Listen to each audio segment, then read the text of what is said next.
Assalamualaikum warahmatullahi wabarakatuh. Alhamdulillahillazi arsala rasulahu bil huda wa dinil haq liyuzhirahu 'ala dini kullih walau karihal musyrikun walau karihal munafikun.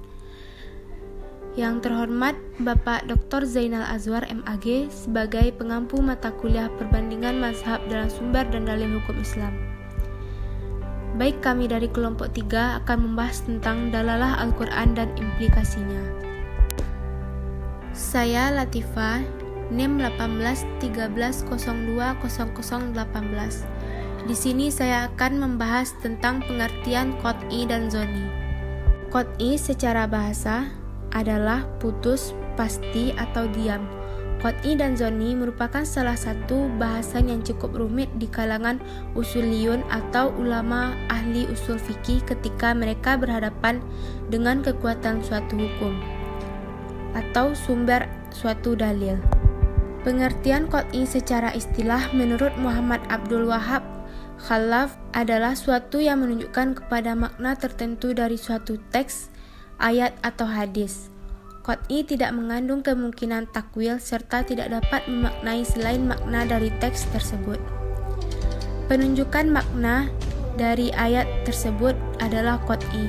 Sedangkan qat'i menurut menurut Abdul Wahab Khalaf, qat'i adalah suatu yang menunjukkan kepada makna tertentu dari suatu teks, ayat atau hadis. Qat'i tidak mengandung kemungkinan takwil serta tidak dapat memaknai selain makna dari teks tersebut. Penunjukan makna ayat tersebut adalah qat'i, yaitu jelas dan pasti, sehingga tidak boleh ditakwil dan dipahami selain yang ditunjukkan oleh ayat tersebut. Dengan demikian, bagian seorang suami dalam mewarisi harta peninggalan istrinya yang meninggal dengan tanpa ada anak adalah setengah dari harta peninggalannya. Selanjutnya yaitu zonni, berbeda dengan qat'i al-dalalah, sesuatu yang pasti dan meyakinkan sehingga tidak ada lagi kemungkinan lain. Zonni al-dalalah adalah yang masih mengandung 2 atau lebih kemungkinan. Asy-Syatibi mendefinisikan zonni al-dalalah adalah suatu dalil yang asal-usul historisnya penunjukan kepada makna dalalah atau kekuatan argumentatif makna itu sendiri diduga kuat sebagai benar, seperti keputusan hakim yang didasarkan atas keterangan para saksi yang tidak mustahil melakukan kekeliruan. Menurut Muhammad Hashim Kamali, ayat Al-Quran yang bersifat zonni adalah kebalikan dari ayat yang bersifat qat'i.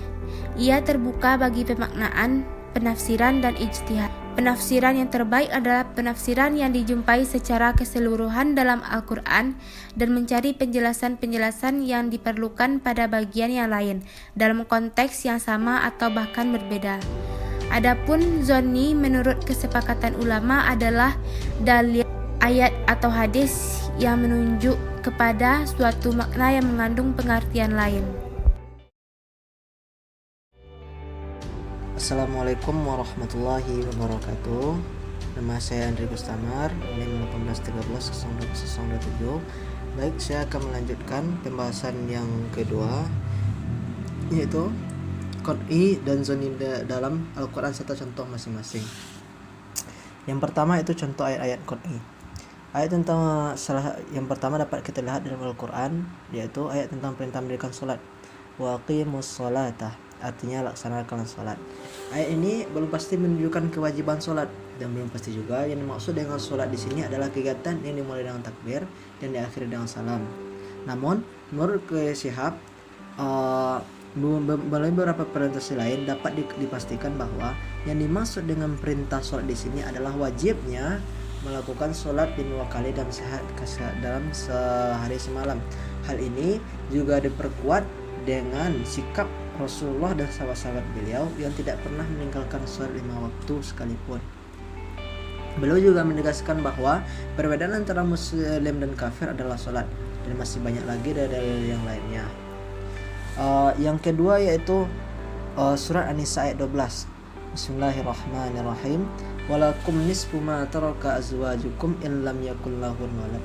Artinya, dan bagimu suami seperdua dari harta ditinggalkan oleh istri-istri kamu jika mereka tidak mempunyai anak. Penunjukan makna dalalah ayat tersebut adalah qat'i, yaitu jelas dan pasti, sehingga tidak boleh ditakwil dan dipahami selain yang ditunjukkan oleh ayat tersebut. Dengan demikian, bagian seorang suami dalam mewarisi harta peninggalan istrinya yang meninggal dengan tanpa ada anak adalah setengah dari harta peninggalannya. Selanjutnya yaitu Quran surah An-Nur ayat 2. Bismillahirrahmanirrahim. Az-zaniyatu waz-zani fajlidu kulla wahidin minhuma mi'ata jaldah. Artinya, perempuan yang berzina dan laki-laki yang berzina maka deralah tiap orang dari keduanya 100 kali dera. Kata 100 kali tidak mengandung kemungkinan takwil atau pemahaman lain selain dari kata tersebut. Dengan demikian, ayat ini bersifat qat'i dalam maksudnya bahwa had zina itu 100 kali darah dan tidak lebih dan tidak kurang. Selanjutnya yang kedua itu contoh ayat-ayat zonni. Yang pertama yaitu Quran surah Al-Baqarah ayat 78. Wal mutallaqatu yatarabbasna bi anfusihinna thalathata quru. Artinya, wanita-wanita yang ditalak hendaknya menunggu, tidak boleh menikah dengan menahan diri mereka 3 kali quru. Ayat tersebut tidak bersifat qat'i tetapi zonni, karena kata quru pada ayat tersebut dapat berarti suci dan dapat juga berarti haid. Tidak dapat dipastikan yang mana yang dimaksud karena tidak terhimpun argumentasi yang cukup yang mendukung salah satunya. Yang kedua itu surah Al-Maidah ayat 3. Bismillahirrahmanirrahim. Hurrimat 'alaikum maitata waddama. Artinya, diharamkan bagimu memakan bangkai dan darah.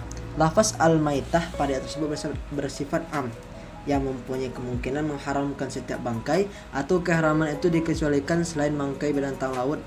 Karenanya, nas yang dimaksud ganda atau lafaz am seperti itu maka disebut zonni dalalahnya. Hal ini disebabkan karena lafaz tersebut mempunyai satu arti tetapi juga mungkin berarti lain. Yang ketiga itu surah Al-Maidah ayat 38. Bismillahirrahmanirrahim. Wasariqu wasariqatu faqatu aydiyahuma jazaa'an bima kasaba nakalan minallah wallahu azizun hakim.